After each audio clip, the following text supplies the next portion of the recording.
देखिए कहावत है एक कि शक्ति के बिना शिव भी शव के समान है। वैसे हम मानते हैं देवों के देव महादेव शिव हैं। जी। शिव के लिए कहा जाता है सत्यम शिवम सुंदरम। शिव शून्य है। क्यों शिव को शून्य कहा गया? यह भी एक बहुत जानने योग्य विषय है कि शिव को शून्य क्यों कहते हैं। क्योंकि जब तक उस शिव के साथ सृजन करने की शक्ति जुड़ेगी नहीं, तो मतलब शून्य रहेंगे, तब तक वो शून्य ही रहेंगे जी। और जैसे ही शक्ति उनके साथ, अभी चूंकि हम पूरे नवरात्रों की बात कर रहे हैं, तो यहाँ पर हमने 9 दिनों में 9 नाम अवश्य दिए हैं, लेकिन उनका एसेंस क्या है? उनका एसेंस है कि जो एक फेमिनाइन गुण है इस पूरे सृष्टि का, उस फेमिनाइन गुण की हम पूजा कर रहे हैं। ओके। अब आपके मन में ये भाव आएगा फेमिनाइन गुण क्या होता है? जी। वह है वो वैज्ञानिक रूप से हर चीज को समझना चाहता है। वो ऐसे इन परंपराओं पे नहीं चलता है कि ये देवी माँ है, ये शेर पर बैठी हुई हैं और इनकी पूजा कर लो, ये शेरा वाली माँ हो गई। वो ये नहीं सुनना चाहता। तो देखिए भारत देश में या संपूर्ण विश्व में कहिए, लेकिन भारत देश में जो ऋतुएं हैं उनको 6 भागों में बांटा गया। वेदर्स, जी। 2-2 महीने के हर ऋतु होती है। ये बचपन में जब हम छोटे थे तो पढ़ा करते थे। आज शायद बच्चे वो नहीं पढ़ते हैं। पता भी नहीं है। आज पता भी नहीं। तो हर बार जब ऋतु परिवर्तन होता है तो तब एक नवरात्रि आती है। अब देखिए कितना साइंटिफिक है और क्यों है। जब भी ऋतु परिवर्तन होता है तो हमारी बॉडी के अंदर जो वात पित्त कफ है, इसका डिसबैलेंस हो जाता है जी। और हमारा जो शरीर है ये 3 गुणों से मिलकर बना है। संपूर्ण पृथ्वी, संपूर्ण सृष्टि 3 गुणों से मिलकर बनी है। तो जो सृष्टि बनी है उसे हम कह देते हैं सत्व, रजस और तमस। 3 गुण हो गए। इन्हीं तीनों गुणों का नाम हमारे शरीर के अंदर वात पित्त और कफ है। मन से परित्याग क्यों किया था?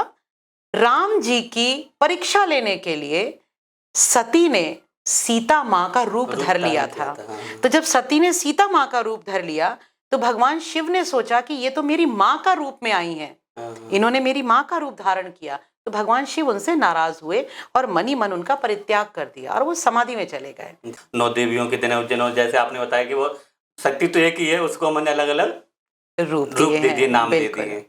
तो जैसे इतने अच्छे पवित्र नाम दिन चल रहे हैं, तो इनमें क्या कोई जैसे कोई काम स्टार्ट करना चाहता है, कोई बिजनेस स्टार्ट करना चाहता है, कोई ऑफिस बनाना चाहते हैं, उसके लिए कितना लाभदायक होगा ये? बहुत अच्छा बात कही आपने विवेक जी। चैत्र नवरात्र के विषय में पहले बात करते हुए आपको बताती हूँ कि इसमें कोई नया काम शुरू करना है या नहीं करना है। जय माता की आप सभी को, नवरात्र की हार्दिक शुभकामनाएं आप सभी को। और आज जो विषय हमारा जो नवरात्रों पर ही है, जिसमें नवरात्रि पर डॉक्टर मंजू गुप्ता जी से हम जानेंगे कि नवरात्रि की जो शक्तियाँ हैं वो क्या हैं और इन नवरात्रि पर जो शक्तियाँ हैं वो कैसे, जो नवरात्रि हैं, जो 9 देवी हैं, वो एक ही शक्ति हैं या अलग हैं। और जो डॉक्टर मंजू गुप्ता जी हैं वो टैरो रीडर, लाइफ कोच और स्पिरिचुअल हीलर और आपके न्यूमरोलॉजी हैं और श्री गीता भगवत गीता का विशेष ज्ञान रखती हैं। और तो हम चर्चा करेंगे। इस पॉडकास्ट को आप जरूर देखें और अपने सभी फैमिली फ्रेंड्स में शेयर करें। ये पॉडकास्ट आप सभी को जो 9 देवी की जो शक्तियाँ हैं उसमें आपको बहुत ही गहन में लेके जाएगा कि 9 देवियों में पूजा क्यों करनी चाहिए, साल में 4 नवरात्रि होते हैं, उनका क्या महत्व है। तो बहुत सारी बातें हैं, तो हम मैम से जानेंगे नवरात्रि के बारे में। तो चलते हैं मैम के पास। नमस्कार मैम, आपका हमारे शो में द्वारा आने के लिए बहुत बहुत धन्यवाद आपका। नमस्कार। अब मैम एक जो नवरात्रि त्योहार मतलब आने वाले, तो जो नवरात्रि है हिंदुओं का बहुत बड़ा त्योहार है, उसका क्या महत्व है? बहुत सही पूछा आपने कि नवरात्रि हिंदुओं का बहुत बड़ा त्योहार है और इसका जो महत्व है ना वो इस त्योहार से कई गुना ज्यादा इम्पोर्टेंट है। क्योंकि अभी तक हम लोग जो नवरात्रि को समझते हैं 9 रातें, 9 दिन और इसमें देवी के 9 रूपों की पूजा, व्रत करना। लेकिन इससे आगे क्या है नवरात्रि? और अगर हमें ये नहीं समझ में आया तो सच पूछे तो नवरात्रि के 9 दिनों की जो हम व्रत करते हैं या पूजा कर रहे हैं, वो सिर्फ इस फिजिकल बॉडी को डिटॉक्सिफाई करने का एक माध्यम रह जाएगा, लेकिन उसका जो सही एसेंस हमें मिलना चाहिए वो हमें नहीं मिलेगा। मतलब जब आप कहना चाहते हैं कि जो हम जो 9 दिनों पूजा करते हैं, धूप जला दिया, दीपा जले, व्रत धर लिया, उससे भी कोई आगे सकती है? बिल्कुल, बहुत सही बात आपने कही जी। इससे भी आगे शक्ति है। मैं कहूंगी शक्ति ही इंपॉर्टेंट है। अच्छा। और शक्ति क्या है इसको समझना बहुत जरूरी है। जी मैम, प्लीज आप बताइए इसको, कैसे, क्या शक्ति है वो? देखिए, सबसे पहले हमें ये समझना जरूरी है कि जो शब्द शक्ति मैं कह रही हूं, उस शक्ति का अर्थ क्या है। अच्छा। जो ये संपूर्ण सृष्टि है, इसकी रचना हुई कैसे? जी। आप अपने घर में भोजन पकाते हैं तो आपके पास सारी सामग्री कलेक्टेड है, लेकिन अगर आपके पास अग्नि की शक्ति नहीं है तो आप भोजन नहीं पका पाएंगे। हाँ, वो तो है। तो यानी निर्माण करने की जो क्षमता है वो है शक्ति। जी जी। तो इस अर्थ में नवरात्रि में जो हम देवी के 9 रूपों की पूजा करते हैं, वो कहीं ना कहीं सृजन की शक्ति है। अच्छा। सृजन मतलब निर्माण करना। अब किसका निर्माण करना? देखिए, कहावत है एक कि शक्ति के बिना शिव भी शव के समान है। वैसे हम मानते हैं देवों के देव महादेव शिव हैं। जी जी। शिव के लिए कहा जाता है सत्यम शिवम सुंदरम। शिव शून्य है। क्यों शिव को शून्य कहा गया? यह भी एक बहुत जानने योग्य विषय है कि शिव को शून्य क्यों कहते हैं। क्योंकि जब तक उस शिव के साथ सृजन करने की शक्ति जुड़ेगी नहीं, तो मतलब शून्य रहेंगे, तब तक वो शून्य ही रहेंगे। जी। और जैसे ही शक्ति उनके साथ कंबाइन हो जाएगी, तब आपके पास विजुलाइज होने वाला ये पूरा सीन दिखाई देगा जो हम देख रहे हैं। प्रकृति, पेड़ पौधे, पहाड़, आप, मैं, ये सब क्या है? विजुअल चीजें हैं। लेकिन आपको याद होगा, हमने पिछले बार भी बात की थी कि जितना हम देख पा रहे हैं उससे कई गुना ज्यादा वो दुनिया है जिसे हम देख नहीं पा रहे हैं। तो उसे हम क्यों नहीं देख पा रहे हैं? ये रीजन जानना जरूरी है कि कुछ हिस्से को हम देख पा रहे हैं, कुछ को हम नहीं देख पा रहे हैं। तो जिसे हम देख नहीं पा रहे हैं ना, एक्चुअली वो शक्ति है जिसका सृजन नहीं हुआ। और जब प्रॉपर शक्ति शिव के साथ कंबाइन होती है, जैसे पुरुष और स्त्री जब कंबाइन होते हैं तब एक बच्चे का जन्म होता है। बिल्कुल। या आप यूं कहिए कि आपके पास बिजली के तार तो हैं, लेकिन लाइट कब पहुंचेगी बल्ब में? जब ट्रांसफार्मर से बिजली के तारों में लाइट आएगी। बिल्कुल। यानी आपका बल्ब वेस्ट है जब तक उस ट्रांसफार्मर से पावर बल्ब तक नहीं आएगी। तो ये जो ट्रांसफार्मर से पावर आ रही है, एक्चुअली ये शक्ति है। इसने सृजन किया प्रकाश का। तो शक्ति क्या है? सृजन करने की शक्ति, यानी प्रकृति। अब प्रकृति में क्या क्या आ गया? प्रकृति में सब कुछ है जिसे आप देख रहे हो, और यही देवी के 9 रूप है। अच्छा। यही देवी के 9 रूप हैं। जब हम देवी के 9 रूपों की पूजा कर रहे हैं, अलग अलग नामों से भले कर रहे हैं। हमने किसी को शैलपुत्री कहा, किसी को कुष्मांडा कहा, किसी को चंद्रघंटा कहा, और जैसे जैसे नाम कहे हमने वैसे उनके वस्त्र, आभूषण, अलंकार कर दिए, वैसे हमने उनके वाहन कर दिए। ये एक लंबा विषय हो जाएगा। हम इस पर भी बहुत बड़े बड़े पॉडकास्ट कर सकते हैं, लेकिन अभी चूंकि हम पूरे नवरात्रों की बात कर रहे हैं, तो यहाँ पर हमने 9 दिनों में 9 नाम अवश्य दिए हैं, लेकिन उनका एसेंस क्या है? उनका एसेंस है कि जो एक फेमिनाइन गुण है इस पूरे सृष्टि का, उस फेमिनाइन गुण की हम पूजा कर रहे हैं। ओके। अब आपके मन में ये भाव आएगा, फेमिनाइन गुण क्या होता है? जी जी। हमने ये जाना कि जो सोल होती है उसका कोई गुण धर्म नहीं होता, उसका कोई जेंडर नहीं होता। मतलब आप सोल को ये नहीं कहोगे कि ये स्त्री है या ये पुरुष है। जी। लेकिन प्रकृति में स्त्री और पुरुष दोनों की क्वालिटीज हैं। तो क्वालिटीज होना और वैसा शरीर होना, ये दो अलग बात दो अलग बात। जी ठीक है। स्त्री का शरीर मिला है तो हम कह देते हैं कि हाँ ये स्त्री है, जी लेकिन जो स्त्री के गुण हैं तो स्वाभाविक गुणों में क्या आ जाता है?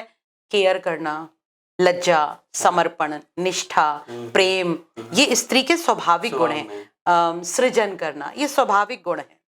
तो ये स्वाभाविक गुणों की हम पूजा करते हैं, जी इन स्वाभाविक गुणों की हम उपासना करते हैं। अब हमें समझना है कि नवरात्रों में जो उपासना कर रहे हैं इससे क्या क्या क्या फायदे होते हैं। जी तो पहले मैं आपको समझा देती हूं कि नवरात्रि किस अनुसार बनी। क्या ये सिर्फ एक माइथोलॉजिकल कहानी है या ये विज्ञान है? जी का जो युवा है वो वैज्ञानिक रूप से हर चीज को समझना चाहता है। वो ऐसे इन परंपराओं पे नहीं चलता है कि ये देवी माँ है, ये शेर पर बैठी हुई हैं और इनकी पूजा कर लो, ये शेरा वाली माँ हो गई। वो ये नहीं सुनना चाहता। तो देखिए, भारत देश में या संपूर्ण विश्व में कहिए, लेकिन भारत देश में जो ऋतुएं हैं उनको 6 भागों में बांटा गया। वेदर्स, जी जी 2-2 महीने के हर ऋतु होती है। ये बचपन में जब हम छोटे थे तो पढ़ा करते थे। आज शायद बच्चे वो नहीं पढ़ते हैं। पता भी नहीं है। आज पता भी नहीं है। अब उन 6 वेदर्स को अगर आप मोटे मोटे तौर पर क्लासिफाई करते हैं तो 4 तरह की ऋतुएं, जिसमें आपकी ग्रीष्म है, शरद है, वर्षा है और हेमंत है। ये 4 तरह की ऋतुएं होती हैं और एक साल में 4 बार नवरात्रि आती है। जी जी 2 नवरात्रि तो हम सब जानते हैं, चैत्र नवरात्रि आने वाली है, फिर अक्टूबर नवंबर में शारदीय नवरात्रि आते हैं। इन दोनों के बीच में 2 गुप्त नवरात्रि आती हैं। जी अच्छा, मन जैसे आपने कहा कि गुप्त नवरात्रि आते हैं, ये कौन से नवरात्रि होते हैं? हाँ, जो गुप्त नवरात्रे हैं माइथोलॉजिकल रूप से, मैं आपको दोनों तरीके से बात बता रही हूँ। माइथोलॉजिकल रूप से गुप्त नवरात्रों में तांत्रिक साधनाएं की जाती हैं। अच्छा, गुप्त नवरात्रों में 10 महाविद्या की साधनाएं की जाती हैं। 10 महाविद्या मतलब एक तरह से शक्ति के 10 रूप। अच्छा ठीक है। तो 10 महाविद्याओं की साधना होती है। मातंगी है, त्रिपुरा है, ललिता है, भैरवी है, बगलामुखी है, धूमावती है। तो ये 10 महाविद्याएं हैं हमारी। जो आपने ये 10 जो माताएं बताई, हाँ। शक्तियां हैं, ये जो इन नवरात्रि में नहीं आती हैं? नहीं। अच्छा, चैत्र और शारदीय नवरात्र में हम देवी के सात्विक रूपों की पूजा करते हैं। अच्छा, वो शैलपुत्री, कूष्मांडा, चंद्रघंटा, जी, ये सात्विक रूप है। गुप्त नवरात्रि में हम तांत्रिक रूपों की पूजा करते हैं। ओके। तो गुप्त नवरात्रि इसीलिए मैंने कहा कि मोस्टली जो तांत्रिक साधनाएं होती हैं, जो लोग तांत्रिक सिद्धियां प्राप्त करना चाहते हैं वो लोग अवश्य करते हैं। गुप्त नवरात्रि वो लोग करते हैं। तो हम बात कर रहे थे कि ये 4 नवरात्रि हैं और 4 ऋतुएं हैं। तो हर बार जब ऋतु परिवर्तन होता है तो तब एक नवरात्रि आती है। अब देखिए कितना साइंटिफिक है और क्यों है। जब भी ऋतु परिवर्तन होता है तो हमारी बॉडी के अंदर जो वात, पित्त, कफ है, इसका डिसबैलेंस हो जाता है जी। और हमारा जो शरीर है ये 3 गुणों से मिलकर बना है। संपूर्ण पृथ्वी, संपूर्ण सृष्टि 3 गुणों से मिलकर बनी है। तो जो सृष्टि बनी है उसे हम कह देते हैं सत्व, रजस और तमस। 3 गुण हो गए। इन्हीं तीनों गुणों का नाम हमारे शरीर के अंदर वात, पित्त और कफ है। जी। तो जब ऋतु परिवर्तन होता है तो ये वात, कफ और पित्त, इनका डिसबैलेंस हो जाता है। उसके जैसे अब इसको डिटॉक्सिफाई करना है, इसको ठीक करना है, अन्यथा क्या होगा, हमारा डाइजेशन खराब हो जाएगा। और आपने फील किया होगा जब भी वेदर चेंज होता है ना, मोस्टली लोग बीमार पड़ जाते हैं, डाइजेशन खराब हो जाता है लोगों का, खाना हजम नहीं हो रहा, एसिडिटी की प्रॉब्लम होती है। तो इस प्रॉब्लम को दूर करने के लिए नवरात्रों का प्रावधान है। अच्छा। कि 9 दिन हम उपवास करेंगे। 9 दिन हल्का खाना खाएंगे। मतलब जैसे ऋतु परिवर्तन होगा उधर नवरात्रि भी आ जाएंगे। उधर नवरात्रि आ जाएंगे। नवरात्रि आ जाएंगे तो आपको फास्ट रखना है, क्योंकि देखो आज कोई फास्ट रखे ना रखे, लेकिन नवरात्रों में फास्ट रखने का प्रावधान है। जी। और जो उससे जो बीमार जो मतलब जो बीमारियां प्रकट हो रही थी वो खत्म हो जाएंगी, वो खत्म हो जाएंगी। हमारा वात पित्त और कफ का संतुलन बन संतुलन जाएगा। बना रहेगा। हमारा शरीर डिटॉक्सिफाई हो जाएगा। जितने भी इसके अंदर जहरीले तत्व हैं वो बाहर निकल जाएंगे। जी शरीर एनर्जी से परिपूर्ण हो जाएगा और हम अगली ऋतु में अच्छे से सरवाइव कर पाएंगे। बिल्कुल। इसीलिए नवरात्रि का प्रावधान है। हम्म, तो 9 दिन की जो व्रत हैं, आज के हमने क्या कर दिया है, वैसे ये फलाहार व्रत होते हैं, लेकिन हमने क्या करना शुरू कर दिया, हम भूल गए ना कि ये 9 दिन क्यों हमने व्रत रखना था। हाँ। हमें पता ही नहीं, हमने सिर्फ माइथोलॉजी से जोड़ दिया। जब माइथोलॉजी से जोड़ दिया तो अब हमने कहा, अरे भाई फलाहार करना है तो चलो कुटू की पकौड़ी खाते हैं, कुटू के पूरियां भर-भर पेट खाते हैं, खाते भर हैं। भर पेट खा लेते हैं। जहाँ भूखा रहना शायद अपने शरीर को थोड़ा सा हाँ, देना था, वहाँ भर भर पेट और खा रहे हैं। बिल्कुल। और इसीलिए अब आप सुन रहे हैं कि जब जो लोग व्रत करते हैं वो बीमार पड़ जाते हैं, बीमार पड़ के डॉक्टर्स के पास जाते हैं। तो इसका मतलब आप कहना चाहते हैं कि मतलब कहीं ना कहीं वो फिर हम कहते हैं कि भगवान मतलब मैंने तो व्रत किया था बट वो हुआ नहीं। बिल्कुल सही कहा, बिल्कुल सही कहा। फिर हम क्या कहते हैं बताइए, हमने तो 9 दिन उपासना भी की, हमने ये सब कुछ किया, और माता ने ये कर दिया। उल्टे हम बीमार पड़ गए, हमारी तबीयत खराब हो गई, डॉक्टरों के पास भीड़ लग गई। तो यहाँ पे उस शक्ति ने कुछ गलत नहीं किया। शक्ति ने आपको एक रास्ता दिखाया था कि ये 9 दिन फलाहार करना है, हल्की डाइट लेनी है, उपासना मतलब उप आसन, परमात्मा के पास बैठो आसन लगाकर। आसन लगाकर मतलब वो जो शक्ति है उसको पहचानो, आपके अंदर वो शक्ति है, उस शक्ति की आराधना करो। लेकिन हमने क्या कर दिया, हमने तो बस एक देवी माँ बिठाई और उनके सामने बैठ के नाचना गाना किया और खूब भर भर के फलाहार खाया और फिर हमने कहा कि हम तो बीमार पड़ गए। बहुत ज्यादा नहीं, वो नाच नाच के भूख और लगी नहीं, बोल ले आओ और लाओ। बिल्कुल सही कहा आपने। अब मैम जो माता के हमने सुना है कि देखा भी है मतलब कि जो बहामन सिद्धपीठ हैं वो कैसे बने और ये शक्ति कैसे कहाँ से प्रकट हुई? बहुत ही सुंदर प्रश्न है आपका। 52 शक्ति पीठों के विषय में हम सभी पढ़ते हैं, जी तो इसकी एक माइथोलॉजिकल कथा है, उसके बारे में बात कर लेते हैं। जी जी देखिए, भगवान शिव और सती की ये कथा है। सती मतलब उनकी पत्नी, जी जी जो एक कल्प में उनका नाम पार्वती था और एक कल्प में उनका नाम सती सती था। था। तो अच्छा, एक मैं आपको थोड़ा सा यहाँ रोकना चाहूंगा। हाँ, जो सती वाला जो कल्प है वो पहले था या पार्वती वाला बाद में था? सती वाला पहले था। अच्छा, पार्वती वाला बाद में ओके। आया। जी मैम प्लीज कंटिन्यू। हाँ, तो सती ने भगवान शिव से परमिशन मांगी कि मेरे पिता दक्ष के यहाँ जी यज्ञ हो रहा है और मैं वहां जाना चाहती हूँ।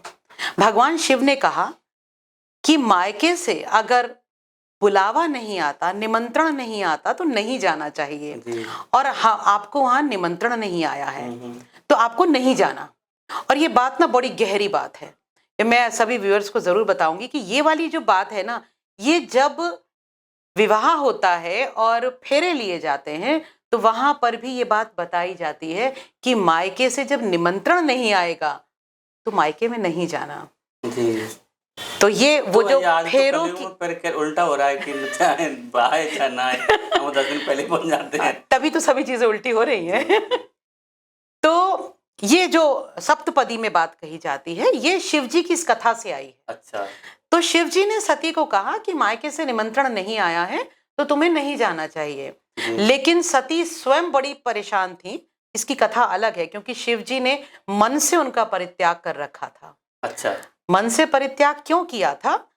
राम जी की परीक्षा लेने के लिए सती ने सीता माँ का रूप धर लिया था। हाँ। तो जब सती ने सीता माँ का रूप धर लिया तो भगवान शिव ने सोचा कि ये तो मेरी माँ का रूप में आई हैं, इन्होंने मेरी माँ का रूप धारण किया। तो भगवान शिव उनसे नाराज हुए और मनी मन उनका परित्याग कर दिया और वो समाधि में चले गए। तो वो हजारों वर्ष की समाधि में चले गए। तो इस बात को लेकर भी सती कहीं ना कहीं बड़ी दुखी थी। तो उन्होंने सोचा कि मुझे जाना चाहिए। तो वो मतलब शिव जी की, शिव में और पार्वती में खटपट सी हो गई। हर जगह होती है। देखो आप कहीं भी देख लो, जो भी पति पत्नी हैं तो उनके मध्य इस तरह की छोटी मोटी खटपट होती है। लेकिन शिव और सती की कथा ये बताती है कि पति पत्नी में अगर खटपट हो भी जाए तब भी ये जन्म जन्म का साथ है। शिव को सती अगले जन्म में पार्वती के रूप में मिलती हैं। तो साथ टूटता नहीं है। तो शिव जी ने उन्हें मना किया कि आपको नहीं जाना चाहिए, लेकिन उन्होंने नारी सुलभ जिद की कि मुझे अपने पिता के यहाँ जाना है। शिव जी ने उन्हें भेज दिया। जब वो अपने पिता दक्ष के यहाँ गई और वहां जाके उन्होंने देखा कि शिव जी का कोई आसन नहीं रखा गया है, यानी शिव जी का अपमान किया गया है, बुलाया नहीं गया उनको, उन्हें नहीं बुलाया गया, और पिता ने भी सती को बहुत उस उत्साह से नहीं मिले जिस उत्साह से मिलना चाहिए अपनी बेटी को। तो सती जो है वो थोड़ा सा निराश हुई, दुखी हुई। फिर कुछ वहां की बातें सुन के उन्हें बुरा लगा कि ये मेरे पति का अपमान हो रहा है। उन्होंने गुस्से में आके योग अग्नि में जलकर उस यज्ञ कुंड में उन्होंने अपने शरीर का दाह कर दिया। अच्छा। और अपने प्राण दे दिए। अब जब ये खबर शिव जी तक पहुंची तो वो शिव जी वहां आए और शिव जी ने सती के जो शव था उस देह को लेकर उन्होंने संपूर्ण सृष्टि में तांडव किया। अच्छा। विरह में दुखी हुए वो कि मेरी पत्नी का ये पार्थिव शरीर है, तो उस पार्थिव शरीर को लेके उन्होंने संपूर्ण पृथ्वी पर तांडव किया। अब जब वो तांडव कर रहे थे तो पूरी पृथ्वी जो है वो डोलने लग गई। जब पृथ्वी हिलने लग गई तो भगवान विष्णु ने सोचा कि शिव जी के इस तांडव से प्रलय आ जाएगी और ये जो पृथ्वी है ये सागर में डूब जाएगी। तो पृथ्वी की रक्षा करने के लिए विष्णु जी ने अपने सुदर्शन चक्र से सती के शरीर के टुकड़े टुकड़े किए, ताकि जब सती का शरीर उनके हाथों से चला जाएगा, शिव जी के हाथों से, तो शिव जी अपने सेंसेस में वापस आ जाएंगे, विरह की जो पीड़ा है वो खत्म हो जाएगी उनकी। अच्छा।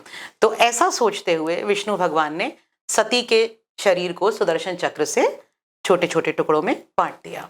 अब चूंकि शिव जी तो नृत्य कर रहे थे, तो नृत्य करते हुए फिर वो जो विभिन्न अंग थे वो अलग अलग स्थानों पर बिखर गए। और सिर्फ अंग ही नहीं बिखरे, वस्त्र बिखरे, गहने, उनके जो अलंकार थे वो बिखरे। तो इसीलिए जहां जहां वो अंग गिरे उन सभी स्थानों पर शक्तिपीठों की स्थापना हुई। अच्छा। तो जितने जो 52 शक्तिपीठ हम कहते हैं, देवी पुराण में 52 शक्तिपीठ कहे जाते हैं। जब देवी भागवत की बात आती है तो उसमें 101 शक्तिपीठ कहे गए हैं। अच्छा। यहाँ पर भी थोड़ा संख्या का डिफरेंस है। देवी गीता में 51 शक्तिपीठ कहे गए हैं। तो वो सिर्फ फर्क गहनों का है और वस्त्रों का है कि कौन सा वस्त्र कहाँ गिरा। तो किसी ने उसको शक्तिपीठ में गिना, किसी ने नहीं गिना। ये अलग अलग पुस्तकें हैं तो हम इसके कंफ्यूजन में नहीं पड़ेंगे। 52 शक्तिपीठों को मान्यता प्रदान की गई है।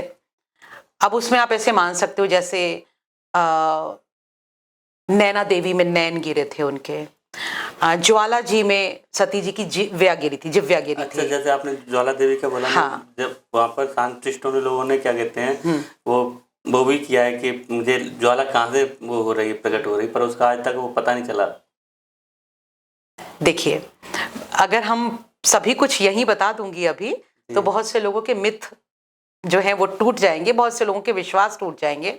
लेकिन फिर भी एक एग्जाम्पल देके बता रही हूं आपको। यमुनोत्री में हॉट वाटर करंट है, यानी गर्म पानी की धारा बहती है। तो लोग ये कहते हैं कि ये पाताल से आ रही है, ये परमात्मा के द्वारा भेजी गई है, एक्सेप्ट बहुत सारी बातें हैं। लेकिन एक्चुअली उस जल के अंदर ऐसे मिनरल्स हैं जो उसे गर्म रखते हैं। गर्म मीन्स मतलब लगभग तो आप सोचिए जब आप उस पानी के अंदर जाएंगे या हाथ रखेंगे तो वो कम से कम 30-40 डिग्री सेंटीग्रेड गर्म होता है। आप एकदम हाथ नहीं रख सकते उसके अंदर, इतना गर्म पानी है वो। तो पानी आ कहाँ से रहा है, क्या है? वो पानी धरती के अंदर से ही आ रहा है, चट्टानों को फोड़ कर आ रहा है। लेकिन वो जो चट्टानें हैं ना, उन चट्टानों में ऐसे मिनरल्स हैं कि वो पानी गर्म होकर आता है। अच्छा। लेकिन यहाँ पे आप इसे उस डिवाइन की पावर ही कहेंगे कि उसी चट्टान में से एक होल से तो गर्म पानी आ रहा है, लेकिन दूसरे होल से ठंडा पानी आ रहा है। तो इसीलिए आप अब उस परम सत्ता को नकार नहीं सकते कि एक चट्टान के एक होल से गर्म पानी आ रहा है और दूसरे होल से ठंडा पानी आ रहा है। ज्वाला जी की जो ज्वाला की हम बात करेंगे, अगर माइथोलॉजिकल रूप से ना देखें, अब हम इससे प्योर साइंस में आ जाएं, तो जब ज्योग्राफी में हम अर्थ के बारे में, पृथ्वी के बारे में पढ़ते हैं, तो पृथ्वी की जो अंदरूनी सतह है उसके अंदर अग्नि धधक रही है। हमारी जो पृथ्वी है इसके अंदर बहुत सारे लेयर्स हैं। आप लेयर दर लेयर अगर आप खुदाई करेंगे तो जब आप बिल्कुल बीचों बीच में पहुंचेंगे तो वहां पर अग्नि धधक रही है। जैसे वहां का बॉडी में भी तो है ना, बॉडी में भी तो है ना हमारे परतें। हाँ बिल्कुल आपने सही कहा, हमारी बॉडी में भी परतें होती हैं। सेम वे में अर्थ में लेयर्स होते हैं जी। और जो उसकी बिल्कुल इंटीरियर मोस्ट लेयर है वो इतनी गर्म होती है कि मान लीजिए कि वहां से आग निकल रही हो, आप उस इंटीरियर मोस्ट लेयर तक जा नहीं सकते हैं, तो वो उस इंटीरियर मोस्ट लेयर से वो अग्नि निकल कर आ रही है। तो अब आप इसको चाहे ज्योग्राफी कहें कि चाहे विज्ञान कहें आप इसको, या आप इसको परमात्म तत्व की शक्ति कहें, आप शक्ति ही कहेंगे क्योंकि वहां से कोई और जा नहीं सकता। अगर ये सिर्फ ज्योग्राफी होती तो ये ज्वाला हर जगह से निकलनी चाहिए थी, लेकिन वो एक ही जगह से निकल रही है। तो इसीलिए यहाँ पर आके विज्ञान भी नतमस्तक होता है हमारे उस परम तत्व के सामने, शक्ति के आगे। अब मैम जैसे नवरात्रे चल रहे हैं, हाँ जी, बड़ा शुभ शुभ 9 दिन है, पवित्र दिन होते हैं, माना जाता है था 9 देवियों के दिन। जैसे आपने बताया कि वो शक्ति तो एक ही है, उसको हमने अलग अलग रूप दे दिए, नाम दे दिए। तो जैसे इतने अच्छे पवित्र नाम दिन है चल रहे हैं, तो इनमें क्या कोई जैसे कोई काम स्टार्ट करना चाहता है, कोई बिजनेस स्टार्ट करना चाहता है, कोई ऑफिस बनाना चाहते हैं, उसके लिए कितना लाभदायक होगा ये? बहुत अच्छा बात कही आपने विवेक जी। चैत्र नवरात्र के विषय में पहले बात करते हुए आपको बताती हूँ कि इसमें कोई नया काम शुरू करना है या नहीं करना है। क्योंकि बहुत लोगों की शंका होती है कि काम स्टार्ट कर रहे हैं या नहीं कर रहे हैं, या बाद में कर रहे हैं, या कुछ लोग कहते हैं कि बहुत अच्छे दिन है। तो एक कन्फ्यूजन को थोड़ा दूर करिएगा आप। 2 तरीके से कन्फ्यूजन दूर करूंगी जी। अगर मैं अपनी व्यक्तिगत सोच के अनुसार बात करूं तो मैं ये मानती हूं कि ये जो वर्ष के सारे 365 दिन से आए हैं परमात्मा ने बनाए हैं। अगर साइंटिफिकली बात करोगे तो अर्थ का रोटेशन हो रहा है और इसीलिए ये 365 दिन है। साइंटिफिकली बात करोगे तो इसके अंदर अच्छाई बुराई मुहूर्त कुछ नहीं दिखाई देता, ऐसा लगता है हर दिन बहुत अच्छा है जी। लेकिन जब हम स्पेसिफिक रूप से माइथोलॉजिकल रूप से बात करते हैं कि कौन से दिन अच्छे हैं, तो हम ये देखते हैं कि उन दिनों का पौराणिक महत्व क्या है। ठीक है, तो जब हम चैत्र नवरात्रों की बात कर रहे हैं, चैत्र नवरात्रों का पौराणिक महत्व ये है, इसके 9वें दिन पर ना राम नवमी आती है जी। तो जब राम जी ने रावण को जीतना था और वो पूजा करना चाहते थे, शक्ति की उपासना करना चाहते थे, क्योंकि जब भी कोई युद्ध लड़ना होता है तो हमें शक्ति की आवश्यकता है। तो उस समय राम जी ने 9 दिन तक शक्ति के विभिन्न स्वरूपों की आराधना की थी। अच्छा, क्यों की थी? ताकि उन्हें रावण पर विजय मिल सके। और फिर हमने रामनवमी उसके बाद मनाई। तो ये जो 9 दिन की उन्होंने आराधना की, तो ये 9 दिन लगातार आराधना के दिन है।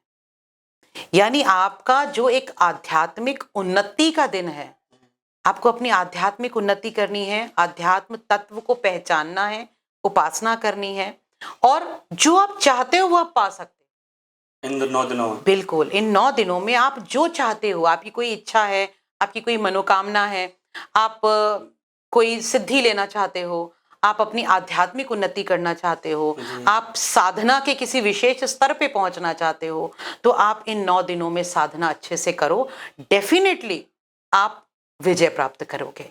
क्यों? क्योंकि राम जी ने भी 9 दिन में साधना करके रावण पर विजय प्राप्त की थी जी। दूसरी बात, अब चूंकि इन 9 दिनों में साधना करके राम जी को विजय प्राप्त हुई ना, तो ये 9 दिन आपको बताते हैं, इन 9 दिन में आप जो भी कार्य करोगे आपको उसमें विजय प्राप्त होगी। तो ये 9 दिन बहुत अच्छे कहलाते हैं। इसमें आपको कोई मुहूर्त देखने की आवश्यकता नहीं है, आपको कोई अपना नया काम आरंभ करना है, दुकान खोलनी है, गृह प्रवेश करना है, शादी ब्याह करना है, तो ये 9 दिन जो हैं ये इन्हें कहते हैं अबूझ मुहूर्त। निकालने की जरूरत नहीं है, मुहूर्त देखने की जरूरत नहीं है, ये 9 दिन अपने आप में शुभ मुहूर्त है। अच्छा, आपको जो कार्य करना है उसमें करिए। अच्छा मैम, जैसे आपने बताया कि राम जी ने मतलब 9 दिन आराधना करी देवी शक्ति की, तो उन्होंने रावण में विजय प्राप्त कर ली। तो जो शक्तियां पहले से थी, जैसे राम भगवान राम भी अवतार हैं, तो बिल्कुल जब उन्होंने भी आराधना की तो डबल शक्ति हो गई ना। देवी की शक्ति पहले से है ही, हाँ है ही। और भगवान राम ने भी उन्हीं उसी शक्ति की आराधना की, तो आई थिंक ये डबल शक्ति हो गई और डबल बेनिफिट मिल सकता है। बिल्कुल डबल ही बेनिफिट मिलेगा। और जब हम कहते हैं ना शक्ति की आराधना की, एक्चुअली हर काम में शक्ति ही चाहिए आपको, बस शक्ति का रूप डिफरेंट है। अच्छा। जैसे जब एक बीज को पेड़ बनना है तो उसे अलग अलग शक्ति चाहिए। उसे धूप की शक्ति चाहिए, उसे जल की शक्ति चाहिए, उसे मिट्टी की शक्ति चाहिए, उसे हवा की शक्ति चाहिए। तो इन चारों तत्वों से अलग अलग शक्ति मिलेगी, लेकिन मिलेगी शक्ति।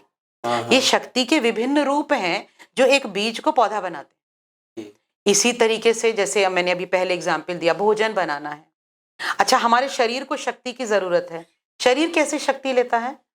हम जो भोजन खाते हैं उस भोजन के अंदर चर्निंग होती है, उसमें से हमारे लिए पोषक तत्व निकलते हैं और हमें शक्ति मिलती है। शक्ति का दूसरा रूप है ये। बिल्कुल। तो शक्ति एक ही होती है, अलग अलग काम को पूरा करने के लिए अलग अलग रूप दे दिए जाते हैं। तो सेम वे में ये जो 9 दिन देवी के 9 रूप, अर्थात शक्ति एक है लेकिन अलग अलग रूप हैं उसके। तो कभी बीज को पौधा बनाने की शक्ति है, कहीं युद्ध में विजय पाने की शक्ति है, कहीं शिक्षा में विजय पाने की शक्ति है, कहीं एक बच्चे को जन्म देने की शक्ति है, लेकिन सारी ही शक्तियां हैं। तो हम इन्हें एक दूसरे से डिफरेंट नहीं कर सकते। हम ये नहीं कह सकते कि ये शक्ति छोटी है, ये शक्ति बड़ी है, ऐसा नहीं कह सकते। अच्छा। सभी शक्ति हैं। आप इसको ऐसे समझो ना, मान लीजिए आपके घर में बिजली की कोई प्रॉब्लम थी। अब आप प्रशासन के कौन से विभाग के पास जाओगे? प्रशासन तो एक ही है, शासन तो एक ही है, लेकिन उसके डिपार्टमेंट अलग अलग है ना। तो आप सरकार के कौन से डिपार्टमेंट के पास जाओगे अगर बिजली की समस्या है? विद्युत वाले पे जाएंगे। बिल्कुल। जल की समस्या है तो कहाँ जाओगे? जल वाले पे जाओगे। नगर निगम की समस्या है तो कहाँ जाओगे? शक्ति सारी प्रशासनिक है, लेकिन अकॉर्डिंग टू द कॉज, कार्य क्या है ना, कारण क्या है, अकॉर्डिंग टू द कार्य कि हमें कहाँ यूज करनी है, हम उसका डिपार्टमेंट अलग कर देते हैं। तो सेम वे में शक्ति एक ही होती है, उसको हम अलग अलग नाम दे देते हैं। That's it. और कोई फर्क नहीं है। आप ये सोचें, जैसे हमारे यहाँ कहा जाता है धन की देवी लक्ष्मी है, बिल्कुल, और ज्ञान की देवी सरस्वती है, तो क्या ये दोनों अलग हो गई? मूल में दोनों एक ही हैं। मूल तत्व का एक ही है। मूल तत्व एक ही है। दुर्गा को कहते हैं दुर्गति नाशनी, हमारी दुर्गति को दूर करती है। दुर्गम राक्षस को उन्होंने मारा, ठीक है, इस दुर्गम भवसागर से वो पार निकालती हैं, तो वो दुर्गा हो गई। लेकिन है कौन? शक्ति। तो कार्य के अकॉर्डिंग हमने नाम अलग अलग कर दिए हैं, लेकिन ये सभी मूल में एक ही शक्ति है। तो आप इनको अलग नहीं कर सकते हो। जैसे किसी एक प्रदेश का एक मुख्यमंत्री होता है, फिर उसके डिफरेंट डिपार्टमेंट्स होते हैं, तो क्या कोई डिपार्टमेंट ऐसा है जो मुख्यमंत्री की शक्ति के खिलाफ काम करेगा? नहीं। कोई काम नहीं करेगा ना। लेकिन सबके नाम अलग हैं, और जिससे आपको काम है आप उसी डिपार्टमेंट पे जाओगे जी। तो सेम वे में शक्ति एक ही है, अलग अलग डिपार्टमेंट है, जो जिससे जो चाहिए वहां जाओ और उसकी आराधना करो। जो भी शक्ति को जो हम चाहें उस शक्ति से मिल जाएगा। बिल्कुल आपको मिल जाएगा, और डेफिनेटली मिलेगा। लेकिन हमारे यहाँ ये कंफर्म है कि जितने भी सिद्ध पीठ हैं वो स्वयं उद्भूत हैं, स्वयं प्रकट हुए हैं, किसी ने बनाए नहीं है, किसी ने रखे नहीं है, वो वहां पर मिले हैं, उसी रूप में मिले हैं। और कैसे मिले हैं? किसी ना किसी संत को, महंत को उसका स्वप्न आया है, और स्वप्न के बाद वहां पे उसके दर्शन हुए हैं।